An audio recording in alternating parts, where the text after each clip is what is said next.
Makšķerēšana priekam un dvēseles mieram.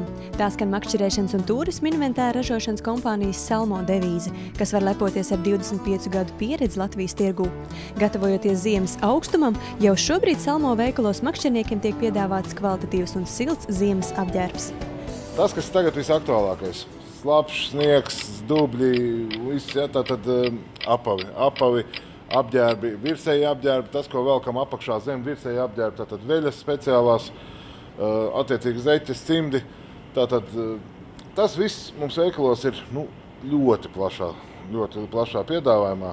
Teiksim, sāksim varbūt ar to pašu visvairāk redzamo, teiksim, apaviem pašiem. Ja? Šīs sezonas jaunums, viegls, teiksim, liels zābaks, izskatās ļoti masīvs, ja? Bet sver viņš kaut kāds pārsimt gramus tikai. Konkrēti modelis Yukona. Šim te zābakam ir lielākais pluss, kas daudz biezāka zola, jo augstums nāk sēžot makšķerniekam, viņš augstums nāk no apakšas. Ja? Attiecīgi tāpēc ir iekšā ļoti bieza zeķe, 3 reizes biezākā standarta zābakiem, tāpēc arī droši varam likt virsū -50 grādi.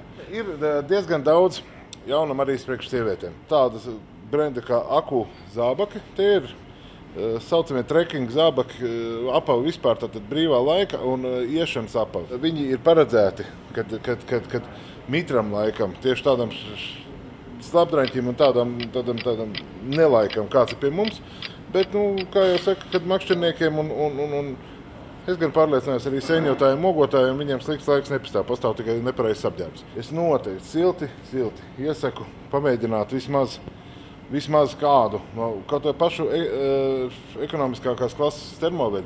Jo termoveļas uzdevums ir tieši tāds – kustoties sildīt un visu lieko mitrumu novadīt uz nākošo apģērbu kārtu. Viņi ir jāvelk uz sliks miesas. Termoveļa ir sintētika.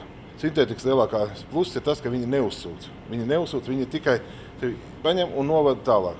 Pareizās ģērbšanās formula ir tāda, ka praktiski plānā veļa, biezā veļa un jau ziemas kostīms ir. Laba līmeņa kostīms, viņš uz kādiem 4-5 sezonām ir. Kad mēs sadalām to summu uz 4-5 gadiem un savu veselību ietaupot zālēm un vispārējo, nesanāk tas viss tik dārgi, nesanāk.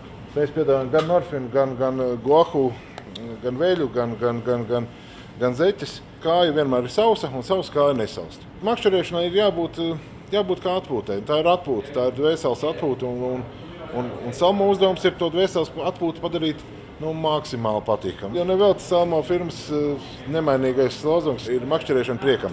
Tā kā laipni gaidīts ir visos Salmo veikalos, ne tikai makšķernieki, bet arī visi aktīvās atpūtas cienītāji. Makšķernieku sievas, bērni, kas grib kaut ko uzdāvināt makšķerniekam. Starp citu, makšķerniekam nav labāk, nekad nedāvināt makšķerniekam makšķeri. Nekad. Tas ir tāpēc, ka jūs nezināt, ko viņam vajadzēs. Un tad nāksies makšķerniekam smaidīt un domāt, kur es to štruntu likšu. Cimdi, zeķes, apģērbi, dāvankartes. Tas ir tas, ko var uzdāvināt makšķerniekam.